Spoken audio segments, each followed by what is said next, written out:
Virus del Nilo, i decessi registrati ad oggi sono 10. Le zone colpite, secondo il primo report della regione del Veneto, sono comprese nella competenza dell'ULSS Padovana, Scaligera e Polesana. Nel Vicentino risulta un solo caso registrato a Grisignano di Zocco, ma secondo il Centro Europeo per la Prevenzione e il Controllo delle Malattie i casi sono aumentati in Europa del 300%. Alla luce di questi dati prenderà il via domani la fase attuativa del piano straordinario di disinfestazione della regione. Tutti gli interventi saranno svolti in 2 fasi nell'arco massimo di 2 settimane.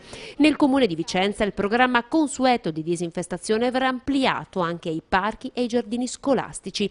Il settore ambiente inizierà il 12 settembre con Parco Querini, Giardini Salvi e Campomarzo. Giovedì 13 settembre la disinfestazione interesserà i cimiteri Maggiore e di Longara.